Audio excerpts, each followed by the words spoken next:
Buenos días, hoy es jueves 25 de mayo del año 2023. Transmitimos desde Cuenca, Patrimonio Cultural de la Humanidad.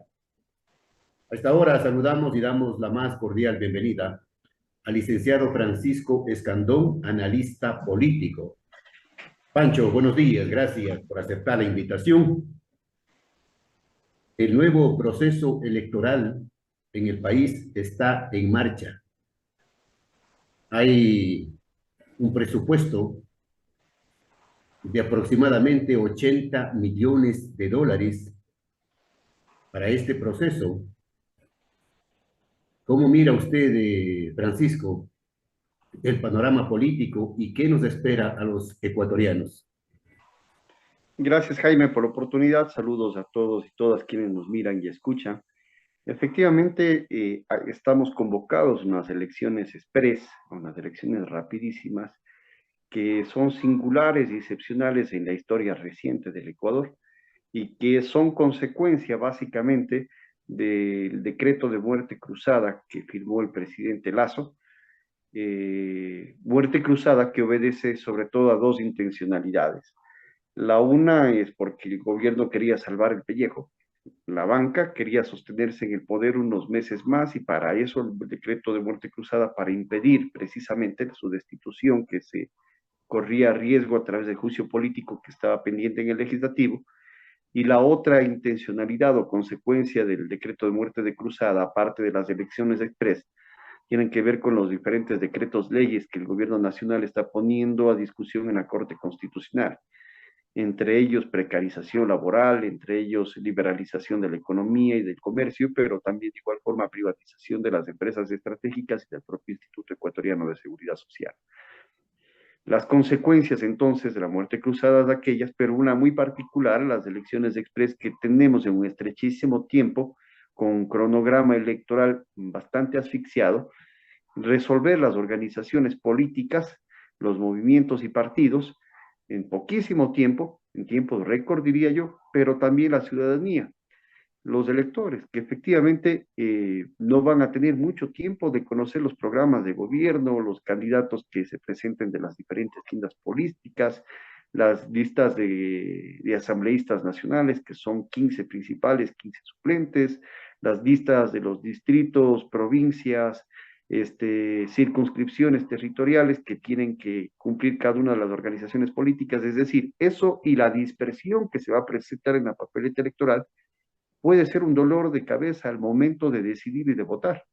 Por eso requiere la población de tener mucho más atención de cuáles son los perfiles, de cuáles son las principales propuestas que se presenten desde el lado de las candidaturas diversas, porque van a haber dos o tres temas sobre los cuales se van a alcanzar a posicionar algunas ideas. No van a Pancho, ser los programas de gobierno enteros, sino solo dos o tres ideas que que deben efectivamente trabajarse desde las tiendas políticas para poder tener éxito en el proceso electoral. Pancho, pero por lo general el pueblo no medita el voto, no analiza el voto, y es por eso que los partidos, determinados partidos y movimientos políticos se aprovechan de esa situación para pescar a río revuelto y poner en las listas a gente cuestionada.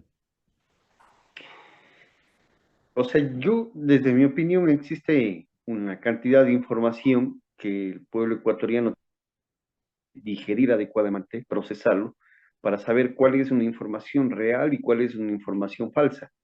No es de que el pueblo ecuatoriano está desinformado y el planeta entero, más bien hay un exceso de información, alguna de esa falsa y engañosa que es necesario aprender a discriminar. ¿Y cómo se aprende a discriminar? Usted es periodista, Jaime, es básicamente contrarrestando con la realidad, con la práctica de cada uno de los individuos que se presentarán como candidatos y candidatas, básicamente para saber efectivamente de qué lado está la verdad. Y allí hay algunos simbolismos y mitos que ya están generando los grandes medios de comunicación, que son los más interesados precisamente de perfilar y destacar determinadas candidaturas. Pongo un ejemplo. Si usted revisó las redes sociales el fin de semana, trataron de posicionar con fuerza la candidatura del señor Topi. Topic, pero tratan de echarle tierra a todo lo pasado reciente, ni siquiera pasado lejano, reciente del señor Toque. Tratan de echarle tierra su relación, su involucramiento con el Claro. caso precisamente de los actos de corrupción de Odebrecht. Tratan de echarle tierra también, efectivamente, a que hace dos doritos atrás, como dicen los jóvenes, hace un mes y medio atrás, era la principal carta que tenía el gobierno de Lazo para ser el secretario de Seguridad. Tratan también de mitificar la figura de Topic como un soldado de la Legión extranjera francesa, que en otras palabras se trata de un mercenario, Jaime, un mercenario a sueldo que efectivamente ha estado involucrado en guerras que han matado mucha gente inocente. El señor Topic es cómplice, responsable e incluso autor material de delitos de lesa humanidad en las guerras de Siria, en las guerras de Ucrania y en las guerras del África. Esa es la característica de un personaje que tratan de mitificarlo básicamente algunos sectores de los medios de comunicación, como hay otros, por ejemplo, que han sido serviles en Carondelet y serviles a otros gobiernos y que probablemente podamos discutir en esta entrevista. Ancho, estos días, al apuro, como dice usted, porque el proceso electoral es muy corto, los tiempos son muy estrechos, tienen que hacer las cosas apuradamente y llegar a acuerdos, a pactos. El pueblo ecuatoriano aspira y espera que los próximos candidatos, tanto para las presidenciales como las legislativas, sean hombres y mujeres con una hoja de vida limpia para que puedan servir honestamente al país. A ver, esa es la aspiración, Jaime. Ese es el deber ser que debería tener la política, que deben tener las instituciones públicas en general. Pero no olvidemos que que está ocurriendo en el Ecuador una crisis política. La muerte cruzada es tan solamente, digamos, como una especie de manto de luz, como una especie efectivamente de teatriza con la que reaccionó el gobierno nacional para sacarse de adelante sobre sí la muerte cruzada. Pero esto no ha resuelto la crisis política en general, porque no es que el presidente de la República, producto de una medida de esas características, tiene altísimos índices de popularidad, solo uno de cada 10 personas le creen y las otras instituciones del Estado están en franca disputa. A ver lo que ocurre en la Fiscalía con el Consejo de Participación Ciudadana, la Fiscalía con el Consejo Nacional de la Judicatura y cada una de las instituciones están en pugna. El problema es que tenemos un Estado que producto de los intereses de clase que están representados y siendo beneficiados en el Estado, que son los intereses de las élites, no ha resuelto el problema de las mayorías. Y ahí está generado el problema de la ingobernabilidad, el problema básicamente de la crisis política, además de las contradicciones que existen entre los diferentes sectores de las élites. Pero me parece a mí necesario valorar de lo que puede ocurrir en las elecciones. Vean, pueden haber alrededor de 10, quizás menos, binomios presidenciales. Y hay algunos nombres que están trabajando por esa perspectiva y que incluso se están afirmando ya, incluso antes de las primarias. Pero si es que hay 10 binomios presidenciales, hay 17 organizaciones nacionales que pueden presentar candidatos y hay un conjunto de otras locales que pueden hacerlo de la misma manera, y con el tiempo tan estrecho que existen en las elecciones, desde mi opinión, lo que va a ocurrir es que van a existir bloques de partidos que tengan consensos, que tengan alianzas y que presenten candidaturas y sus cuadros electorales para participar en las elecciones. Ejemplos de eso, que los diferentes candidatos presidenciales o precandidatos presidenciales que este momento están en la palestra han llamado a alianzas, unidades, acuerdos tras de su figura. Es el caso, por ejemplo, del ex vicepresidente de la República, del gobierno de Lenín Moreno nada más. Uno de los responsables de los datos tan catastróficos que tuvimos durante la pandemia de muertos, de desatención, Don el Otto, señor Sonner-Holner, tirano para una foto. El señor Sonner-Holner ahora está básicamente refrendado por el partido Suma, la lista 23 me parece, y el partido Avanza y esperan mayores vinculaciones de otros partidos para poder fortalecer sus bloques y efectivamente presentar sus candidaturas. Pero está en pleno arreglo, me parece aquello, porque los partidos y la sociedad tienen un comportamiento. Los paraguas presidenciales, el arrastre que tienen las figuras, sobre todo del binomio presidencial, resuelven la conformación del próximo Parlamento. Y las tres primeras fuerzas políticas que tengan el favor popular en las elecciones que tendrán la primera vuelta el 20 de mayo lugar. Son aquellas las fuerzas políticas que tendrán la mayor cantidad de escaños en la Asamblea Legislativa. Y lo que sorprende de eso, Jaime, es que una de las fuerzas, la primera minoría en el Ecuador, que es el correísmo, por cierto, aquí un detalle entre paréntesis, el correísmo no es más poderoso que en el año 2021. Ahora, en el 2023, si usted suma todas las cifras que tuvieron en las prefecturas, en la alcaldía, y compara con la que obtuvo Andrés Arauz en el año 2021, en la primera vuelta, el correísmo tiene menos votos que antes, tiene menos votos ahora que antes. Pero esa primera minoría, que es una de las opcionadas para estar en la segunda vuelta, ellos no tienen favoritismo para ganar las elecciones, pero el anuncio del prófugo Rafael Correa es que van a reelegir a todos los asambleístas que acaban de ser cesados en sus funciones. ¿Usted No cree hay una que, garantía que la asamblea pueda ser mejor. Pancho, y usted cree que el pueblo ecuatoriano va a volver a votar por los mismos para la legislatura? Jaime, el problema, nuevamente insisto, el pueblo ecuatoriano, frente a la cantidad de candidatos por la dispersión que va a haber en la papeleta, usted encontrará sábanas en algunas provincias en las que no va a tener el tiempo suficiente Una para revisar confusión tal o cual total. candidato. Además de eso, el tipo de votación es una votación cerrada en plancha y el método de asignación de escaños que va a ser Webster, que continúa siendo Webster, lo que ocurre es que específicamente los paraguas presidenciales van a tener un arrastre sobre la lista de asambleístas. Entonces hay que elegir bien al candidato presidencial y diría yo, por derivación, tiene esta relación efectivamente con cómo va a ser compuesto el Parlamento, mayorías, minorías, bloques parlamentarios, va a tener relación a aquello. Y por eso hay que discriminar dentro de tres tendencias que se presentan en el escenario político. Una, la derecha; otro, los sectores del progresismo conservador corrupto que reivindica el correísmo; y una tercera tendencia que es la tendencia democrática y de izquierda. Y allí existen candidaturas que si con gusto usted cree adecuado, podemos analizarlas. Hay sectores políticos, ciudadanos, opiniones que están contrarias a la presencia de los actuales miembros del Consejo Nacional Electoral porque dice que no confían, que no son de fiar para el próximo proceso electoral. Por ahí inclusive caricaturizan diciendo, ya tenemos los resultados, solo faltan las elecciones. Sí, me parece que eso responde a los propios problemas de ingobernabilidad y crisis política que existe en el país. Es que igual que al Consejo Nacional Electoral, ¿quién le cree, por ejemplo, a la Corte Nacional de Justicia? ¿O quién le cree al presidente Lazo? ¿O quién le cree al Consejo de la Judicatura? Entonces hay un descrédito de las instituciones del Estado. Y ha sido bien ganado ese descrédito porque efectivamente las diferentes acciones y omisiones que ellos han cumplido en el desarrollo de sus funciones no han beneficiado a los intereses del pueblo ecuatoriano y han dejado muchas dudas por vinculación con actos dolosos de corrupción.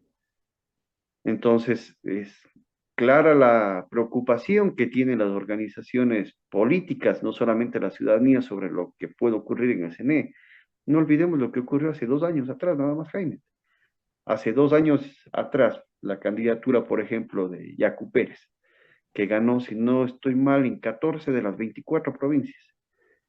Le desterraron de la segunda vuelta electoral por un candidato que había ganado en 3 ciudades, el señor Lazo, que es ahora el presidente y que es responsable político de la crisis que estamos viviendo. Entonces, se puede mirar qué intereses hay detrás de cada elemento, pero me parece que las propias estructuras políticas y también el pueblo ecuatoriano debe hacer respetar su voluntad. Y para ello hay, primero, que evitar que exista una suerte de manejo de dicotomía, de polarización que quieren avivar las grandes medios de comunicación y también los grandes trolls de las redes sociales, que están posicionando de manera efectivamente premeditada, con alevosía y montaje, algunos personajes que no van a pintar mayor vinculación, mayor simpatía de la gente. Por lo menos eso se mira en la calle. El presidente Lazo, el saliente presidente Lazo, dio ayer su informe a la Nación. Lógicamente no lo hizo en la Asamblea Nacional que está clausurada por él mismo, sino dio en otro lugar y allí habló de una serie de obras de millonarias inversiones. Por ejemplo, Pancho dijo, no sé si usted escuchó el mensaje que dio el presidente, que en educación, en el año 2022, se invirtieron 3.400 millones de dólares y este año está presupuestado aproximadamente unos 4.000 millones de dólares. Y también en salud hay grandes inversiones para más de 1 millón, dijo él, para más de 1 millón de habitantes que serán beneficiados, pero del dicho al hecho hay mucho trecho. Son cifras realmente confusas que maneja el gobierno nacional, o yo diría tapiñadas, porque en ese presupuesto que habla de la educación no está hablando de presupuesto de infraestructura o de inversión educativa. Está básicamente presentando las cifras que tienen que ver con el gasto corriente, es decir, con el pago de sueldos y salarios de los maestros, maestras de la patria, con el pago también de algunas jubilaciones que debían hacer a los maestros que hace años atrás no han cobrado su incentivo a la jubilación. Están también incorporadas allí el pago a los servicios administrativos de las instituciones educativas y hay muy poquísimo de infraestructura educativa. Fíjese usted, Jaime, nada más, con los inviernos que han transcurrido en la serranía y también, sobre todo, en la costa, algunos establecimientos educativos hasta el día de hoy no pueden retornar a clases en sus aulas y están Planteles desarrollando, educativos en sin duda, soletas, destruidos completamente, y allí se educan los estudiantes. sin duda, y súmele aquello, que hay un gobierno nacional que a pesar de que existe decisión de la Corte Constitucional, no solo de la Asamblea, de la Corte Constitucional, y un gobierno que se declara, entre comillas, respetuoso del Estado de Derechos y de las instituciones del Estado de sus decisiones, no cumple hasta ahora, por ejemplo, la reforma a la Ley Orgánica de Educación Intercultural, que es un reclamo permanente que tienen los maestros, que se cumplan cada uno de los derechos que han sido conquistados. O sea, hay un gobierno que le da la espalda a los derechos constitucionales que tienen los ecuatorianos y ecuatorianas, que prefiere efectivamente tener la plata guardada en cuentas fuera del extranjero, que le preocupa particularmente los intereses de los tenedores de los papeles de deuda. Es un gobierno que tiene sobre todo particular decisión en estos meses que duran los decretos leyes producto de la muerte cruzada que firmó y la destitución de la Asamblea, promulgar un conjunto de decretos leyes que les permita privatizar las empresas estratégicas y sí da un miedo efectivamente real que es quien sea encargado, entre otras cosas, de negociar los contratos con las telefónicas que deben tener lugar en estas semanas, estén en manos del señor Danilo Carrera, Diego Delgado hizo un amplio estén análisis en las manos del sobre propio este Lazo, tema. estén en manos de los corruptos, en Él los dijo cuales que tienen todo está vinculación. fríamente calculado, los tiempos calculados. Esa es parte precisamente de los intereses del gobierno por haber optado por la muerte cruzada, salvar a su pellejo, pero ir por lo que puedan arranchar, porque es un gobierno que no ha disipado las serias dudas que existen sobre su Ahora, vinculación con el narcotráfico y sobre la corrupción, que el día de ayer, cuando daba el informe de labores del gobierno, dice que más ha combatido a la corrupción. Pero pongamos las barbas en remojo, señor histórico, Lazo. dijo, histórico. Pero acuérdese usted, Jaime, por ejemplo, no ha dicho nada con respecto a los Pandora Papers, no ha dicho nada con respecto al caso Gran Padrino, no ha dicho nada con respecto a su vinculación con la mafia albanesa, no ha dicho nada con respecto a los problemas en las aduanas, no ha dicho nada con respecto a un conjunto de elementos, Los al caso famosos Danubio. Los ¿Acaso famosos no debe? escáneres están allí, sin funcionar. Sí, pero súmele a ello, no ha dicho nada con respecto a la compra de votos y al reparto del Estado que hizo con algunos asambleístas. Entonces, es un gobierno que aparte de que ha cometido actos de corrupción, también ha sido cómplice. Ujú. Porque pongámonos a acordar nada más, Jaime, ¿cuántos presos del correísmo, del corrupto se les han dado medidas sustitutivas? ¿Y cuál debe ser la institución que haga Están los libres, informes pertinentes están para que libres, puedan haber esas medidas sustitutivas? están Es el libres, gobierno de Correa, el y gobierno de Lazo. disfrutando, están libres y disfrutando de las delicias del poder. Glass, el señor Romero, que era dirigente, era secretario de la SENAÍN, Alvarado, que se fugó después de tener, ¿cómo se llama? Este grillete. Billete. Está la señora que fue María de ministra. los Ángeles Duarte, que se escapó de la embajada, voló.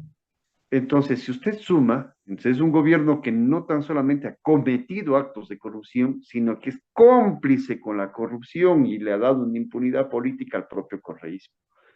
Es un gobierno que esos desatinos le va a pasar precisamente factura en las elecciones, no solamente al movimiento, creo, sino a todas las agrupaciones y todas las candidaturas que están dentro de esa tendencia. Por lo tanto, Topi, Villavicencio, Novoa Sin, como de igual forma Sonne Holner, no tienen en realidad perspectivas efectivamente de poder dicotomizar Bien, o polarizar las votaciones con el correísmo. bien, gracias, Francisco.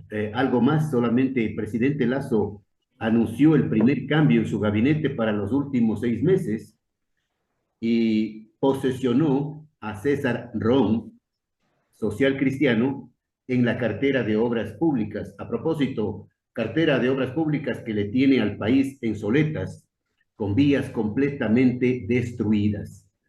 Ejemplo, Azuay Cañar, el austroecuatoriano. Bien, gracias al licenciado Francisco Escandón, analista político. Pancho, desde siempre y hasta siempre. Saludos, Jaime. Saludos a todos y todas.